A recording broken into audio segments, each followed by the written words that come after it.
I want to kind of start off a little different than I usually do because you've kind of done two things very significant. New York Times bestselling author and Grammy award winning artist. Played in the realm of writing in two different capabilities. And I wanted to know what's more difficult to do, write a book or create a really amazing album? That's a good question. I would probably say I'd probably say the album is more difficult because it involves more moving pieces. It involves collaboration.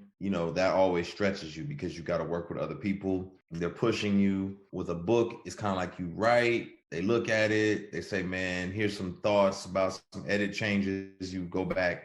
But with an album, one song can have 50 changes on it, and then, Mm. just so many different things. And then I think there's an emotional connection when you're writing music too, that is a lot different from writing a book. Do you feel like you have to be in a certain, because writing an album, it seems like you have to be in a certain mindset, right, in life. You can't just like write an album when somebody tells you to write an album, right? Like Mhm. it seems like it has to come organically, where a book is Mhm. more, it's maybe about a lot more time to tell a story, right? Or tell sort of your life story in a book. And then the album is kind of like that part of the time in your life, right? So it's like, Right. does that make it the process different, right? Because when you're writing the album, you're kind of looking at maybe your mental state at the moment, right? You're not maybe Mhm. dwelling on the past as much. Yeah, and it is a different type of creativity. Like I remember I've written both on tour, right? But I Mm. remember going on tour and taking this big isolation booth with me and microphone and setup and all that type of junk. And you get off the road, you get off the stage. I jump off the stage, I go back to the bus, and I start trying to record, or I'm like in a green room. We were in like amphitheaters and stadiums and stuff, and it'd be like I'm going into a locker room or something trying to record, and it is just I'm not in my zone. Mm-hmm. I'm just not in my space. So it's kind of like I'm just saying words Right. versus the book. I'm sitting on the bus just talking about stuff that happened. Right. It's a little different. It's a little different. I wanted to Yep. go back to the journey, man, and like when do you remember falling in love with music? Like do you remember like the first time you actually like fell in love, and or did you fall in love with writing first, right? Were you just like writing stuff and then the music came after that, or was music first and then you started to learn how to write in different ways? My mom was always playing music. She played music around the clock. So I remember just loving music. Even as a little kid, she's like sweeping the floor, listening to like old school Stevie Wonder, and then my mom was relevant too. So she would I remember when Snoop Dogg's album dropped, she was bumping it. So it was like I'm a kid, but I still get to listen to this because my mom likes it. You know what I mean? Interesting. Yeah. So for me, it was like I was just always around it. So it's always a part of our world. Like if we're in a car, if we're in a house, everywhere you go, it's just music. And she cleaning up every weekend playing music. So I was just exposed to it. And then I was a latchkey kid. I think when I really fell in love with rap music was being a latchkey kid, coming home from school, sitting in front of the television. I wouldn't watch cartoons. I would watch Mm. rap videos like Mm-hmm. all day long after school. That's all I would do was watch rap videos. And so I think that's really when I was just like, man, this is a world I want to be a part of. Do you remember that era? Like what were the videos playing that you remember? Oh yeah, it was. I mean, 90s. So the 90s, just like I said, like Snoop and Wu Tang and So oh Nas, man, so really good Nas era. Nas, yeah, Nas, yeah, yeah, yeah. all of that. It Mm-hmm. was like that whole time period of just like, and I'm just glued to the television. Like, wow. I remember watching the Nas Street Dreams video, like, whoa, this is crazy. You know what I mean? So all Yeah, that. that was a man, that was a different era, man. That was a crazy time. I remember the first album I bought was Bone Thugs and Harmony East 1999, right? And it Yep. was like it was such a weird first album to buy, but it was just like Crossroads was number one in the world, right? I mean, that's like when the peak of music at that time, right? It was Crossroads, right? And it was just Right. like, and then you had like where I was at No Limit, Pete, like the whole No Limit started to really just erupt. And that's Yeah. the moment in time when I started to really like listen to music in a different way, right? Hmm. But I wanted to know, coming from that sort of era, there wasn't really any like Christian hip hop, right? The genre sort of wasn't, or like gospel, hip hop. I mean, obviously in the churches you have gospel and you have singers, right, that took that path, but there was not really hip hop back then, right? That that genre even existed that I can really remember. I think people were making it, but it wasn't like accessible. Mm, You know what I'm saying? Because I hear about folks doing stuff locally. mhm, Like when I meet people, they be like, "Yeah, man, I was doing it like back in mhm. 1982 in my block," and I was like, "Oh, that's crazy. I didn't know about it." So I hear about those stories, but I don't think it was like accessible. It's not like where would you find it or how would you know? I don't know where you would get it from. Right, and I wanted to ask that because how did you decide, I guess, to go that route? And I'm not saying it was Yeah.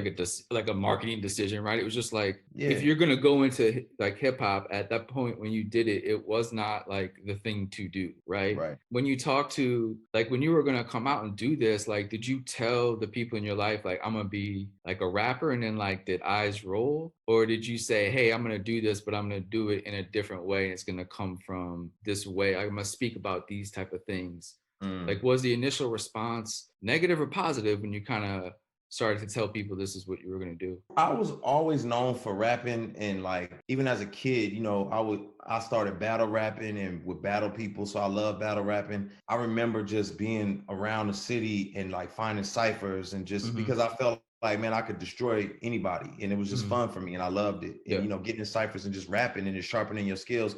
One of my best friends in high school was from Brooklyn. So he was telling me, like, you be more technical, try this out. He would Mm. put me on mixtapes and stuff like that. So I love the art and the skill of it. And I was always a thinker, like I thought about culture, I thought about, justice and like things like Hmm. that mattered to me. Hmm. So like I really love Tupac because he was like, he would say some powerful, Yeah. heart-provoking stuff. And what happened for me was I started probably around 17, I just started to question spirituality and started processing it. And I was just writing poems about what I was Hmm. processing, but not like raps. And probably in 19, I had a literal spiritual transformation where it was like, yo, I see the world different. And it just so happened that I was in Atlanta at a conference and I saw a group of guys who were Christian rappers. Now, on the way to Atlanta, I was investigating spiritual stuff. I didn't really know I was investigating Yeah. Christianity. I didn't really, and they were playing their music on the way to Atlanta. And I was like, it's cool, but I really wasn't, but it was different when I Yeah. saw them in person and I was like, oh, y'all are really part of hip hop culture. So it's Hmm. like I could see myself being like them. So they set a precedence for me, like to like feel like, oh, I can talk about this stuff I'm learning spiritually and put it in rhyme form, and it's like it's a thing. And so if I hadn't have seen them, I don't think I would be where I'm at today. Who was that? Was it a group? Yeah, it was Cross Movement, the group Okay. Cross Movement. Yeah. Okay. Okay. And so seeing them in person, baggy jeans, they had I think back then, like South Pole and stuff. Like it was just like, oh, I mean, classic like early 2000s era bandanas, do-rags, like throwbacks. And I was like, wow, you know what I mean? Like I didn't know you could be like that, but talk about this. So Shout out to the South Pole reference as well. I mean, that's yeah.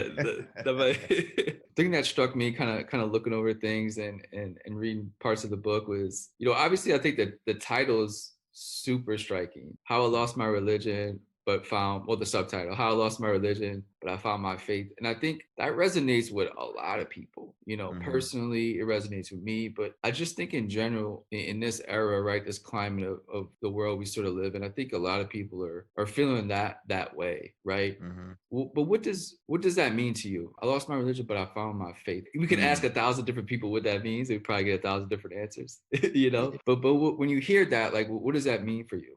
For me, man, religion is like trying to earn, like Mm, doing the right things in order to earn love, in order to earn respect, in order to earn approval. mm-hmm, And I think religion is it's okay to follow rules. There's nothing wrong with following rules, but the motive for following the rules is the problem. So when your motive is to be accepted, is to be mm-hmm, loved, if you follow these rules, then that's unhealthy. mm-hmm, And so faith is believing that God already accomplished everything for you to be accepted. You just have to trust and believe in this reality. And that takes faith. Is that faith like, yo, you love me, but I'm a disaster.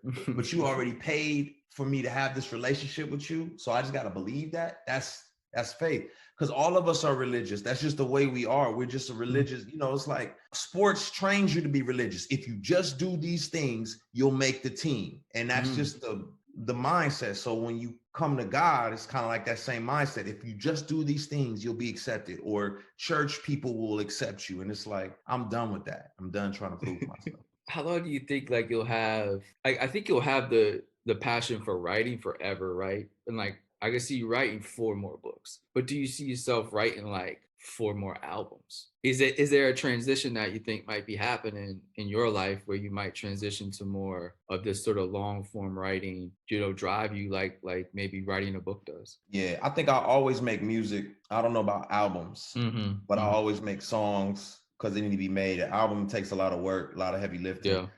And then a book is like, it just depends on if I have a lot to say. If Mm. I have a lot to say, then there's definitely a book. So if you're always learning, you always got something to talk about. Well, there's a ton of talk about in this day and age, right? I'm in Amsterdam, and we're still on lockdown, and some parts of the U.S. are opening back up, and the world is sort of struggling this past sort of year and a half. How has the last year and a half been for you, man? Mentally, spiritually, writing, like the process has. What do you think has changed in you the last sort of year and a half? Oh man, I mean, the world is just, it's wild. I think what's been interesting for me the last year and a half is just kind of navigating all the stressors, the Mm. stressors that have been going on in this world and in my life, you know what I'm saying? And just trying to navigate those well without letting them weigh you down too heavily, and just having a healthy way to process it all. Even you might be having a nice meal or watching a great show, and then you go, it's like, oh, I gotta go outside, and you go outside to run to the store, and it's like, oh yeah, everybody's masked up. This is Right. the reality that we're living in, or you know what I'm saying? You just get hit Yeah. with those doses of reality. It's like, oh man, this is crazy. How's the family and your network around you? Everybody staying safe and healthy through all this? Yeah, everybody's staying healthy. Everybody's good. We're actually fortunate. My mother been able to get vaccinated. My mother-in-law Mm, has been able to get vaccinated. I'm on my first dose, so okay. I got one more dose left, and then I'm vaccinated. So been a cool aspect of what's going on out here. A big reason, man, I really wanted to chat was a lot about what you're sort of doing in the community and just in general, like just trying to do good shit, right? Like just figuring out a way, like we're always, like you said, we're always learning, we're always educating ourselves. And I think that goes for personal growth, but it also, to me, goes into helping people, right? Like you could get better at that. Like we could all get better at like finding ways to help and improve other people's lives within our network, within our community. So I wanted to talk about collab capital and how were you introduced to that? Can you just talk about the journey and why you decided to do that, and maybe tell the audience a little bit about what collab capital is and what its mission is? So Collab Capital is essentially a fund that is aiming to level the playing field in terms of entrepreneurs and investors in the Black community. Mhm. Because when you look at impacting your community, a lot of times that is based off of people having the funds to do some of the work that they want to do within the community, right? And Mm, so mhm. if you say, oh, I got this business idea, where I want to, I don't know, do something creative for the school districts, Mhm. as an app. Right. Well, now you've gotta get the support for it. And unfortunately, the people with the capital to invest in that probably don't care Mhm. about what your community or the things that you're trying to do. So you've got to find individuals who have that type of capital. And so what Collab Capital aims to do is to, galvanize and grab investors. It's a $50 million fund that Wow, has that's been great. raised in order to distribute it amongst these entrepreneurs and business owners, and some of the most ostracized or overlooked, which, in Atlanta, it's Black women. And Mhm. so it's really just trying to look at them and say, all right, here's a group of them. I mean, it's not exclusive to Black women, but we do focus on them, Mhm. and just make sure that they have the funds needed to get these ideas off the ground. And so one of the first businesses that we helped was Hairbrella, and Hairbrella, Tracy Pickett was an attorney, and she started this company where she was realizing how much money she was spending on her hair.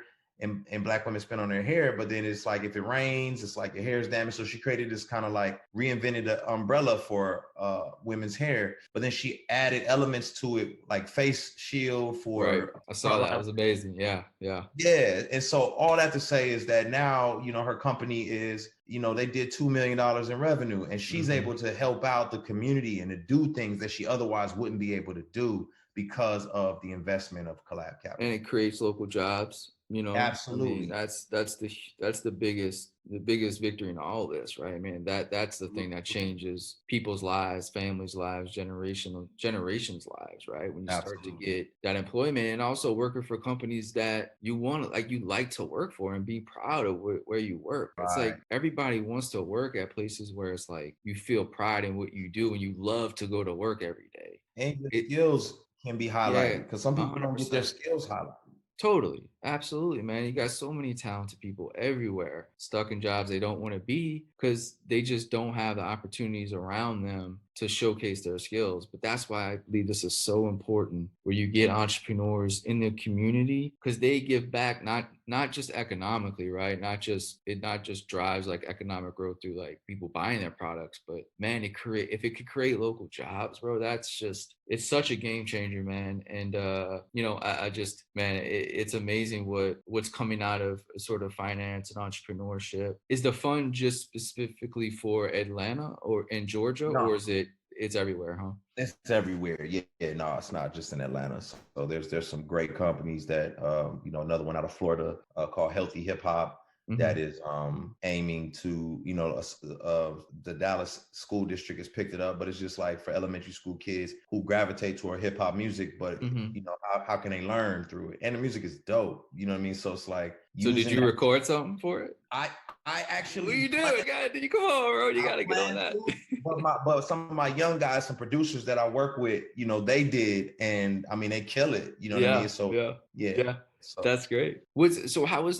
How'd you get like introduced to them and like when they talked about the idea to you, were you blown away by it? Like what was your first response to it? Have you had other partnerships with other funds or firms like this, or is this the first time you're kind of dipping your toe in this water? yeah. So what it was for me was my manager at the time was big into funds and Mm-hmm. investing, and he was always trying to expose me to a lot of these things, these particular things, and but he was so deep in. I was like, man, I gotta start in the remedial classes, man. I gotta learn what this looks like. You know what I Yeah, mean? yeah. So basically, there's a spot in Atlanta called the Gathering Spot that my man Ryan owns, and a lot of it's basically kind of like a social house, Mm-hmm. where people, executives and business people come and they can do work and meetings and so on and so forth. And I was in there and I met some different individuals, and they said, hey, we're gonna have this like meeting of the minds. And it was like me, Cortez Bryant, who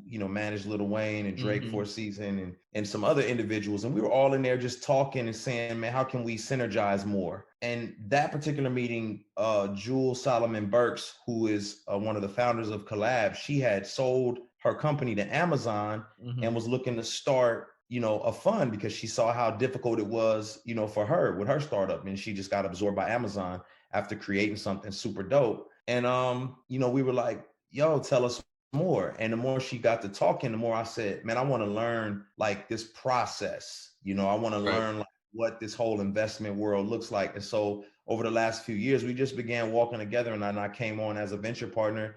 And it's been great, man. It's just been a coming across that learning curve. And then of course my man Chameleonaire was always schooling me to stuff. And I mean, I sat with Yeah, him for yeah. 2 hours in Starbucks and just listened, talking. I was like, all right, I gotta make some moves. That would have been a great conversation to be recorded, bro. Like that's Oh that's my God. that's the kind of stuff that people can absorb, man, and just learn. Like you said, like we all learn in different ways, and just sitting in on conversations like that. He's been in it for a while now. Yeah, I yeah. He know actually he's just went couple. down to Cali and took 3 years off of music and just interned, which Mm, that's a testament to how much he wanted to learn. yeah, amazing, man, amazing. I wanted to touch on music for a little bit and kind of just the industry and you've been in it so long and you've seen it take a bunch of different turns, right? You went from probably selling physical copies and then Mhm, all of a sudden Spotify, right? Now it's no mhm, physical copies, right? mhm. So like when you when you talk to, kids coming up, right? Let's say 16, 17,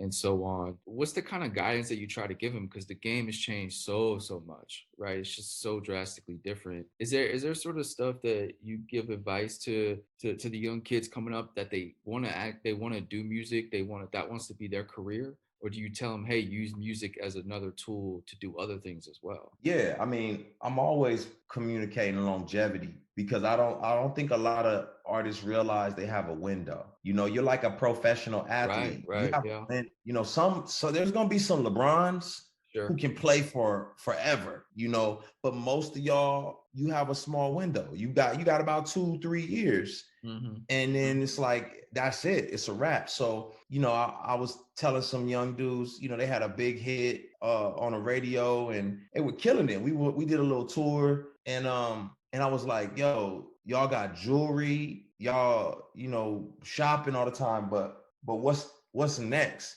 Right. Because you had a year where you made $5 million, but that $5 million is your earning time. Like that's the most you're gonna see. Yeah. And so what are you gonna do 12 years from now? Now you gotta figure out how to make that $5 million stretch for the next 12 years because you're Right. not gonna see that type of money Right. again. But that's the type of stuff I'm always trying to tell them is like, man, you can go, like I said in my project with Zaytoven, let the trap say, man, I said, you could run out and buy 6 chains, or you could start a barbershop and expand to 6 chains. You know what I mean? Yeah. And it's like that's just the mindset that I'm always hoping that they pick up. When do you think like touring happens again? Like, what's the kind of conversations right now going on with that? Because I know so many, people are suffering in the music industry because it's not just about the artists; it's about the production people, right? It's about the equipment people. It's about the people who set up the shows. All these people are affected, not just the people in the studio. Yeah, it's pretty sad, man. I don't. I think the music industry was just not looked at with any type of care or regard from the government Yeah, or different yeah, structural entities. But yeah, it's tough, man. I mean, I think people are trying to make it happen, but of course, a lot of that is on the venues, because the venues mm, are saying we're not open. right. And then what's going to happen is when they decide to open, it's going to be first. It's going to be like who can make sure that the tickets get sold. They're not going to take any chances. So, some of these younger up and coming artists, they're not going to get a chance to tour Mm, because those venues are going to go first to people who they know can sell it out because they got to make their money. mm-hmm, You know what I mean? mm-hmm, So it's like, mm-hmm. yo, little Mookie Mook wants to rent out this venue Right, um on a Tuesday night and it holds 1,000 people, but he's probably only going to get 700 in there. Well, we know right, that Alicia Keys can fill it up, or whoever. right, You know what I'm right, saying? So right. obviously, those are the people who are going to be first on the list. So it's going to be tough, man. It's going to be tough. Well, I appreciate you taking the time, man. The last question I usually try to end with is really about the future and kind of what we're in such a weird time and it could be difficult to answer, right? But when you look maybe 10, even 20 years down the line, man, like what do you hopefully want to leave behind? Like you've already done so much, right? You've already gave. I always look at music and people who are in it and when they can be satisfied, it's like when you gave something back to the industry, right? It's like you've done that, right? Success. You gave a piece of yourself to music, right? Like that's a fulfilled life. But like what, maybe in 20 years or so, like what do you want to, hope you leave to the industry, but also obviously to the community as well. Like what do you want maybe your legacy to be defined as? Yeah, man.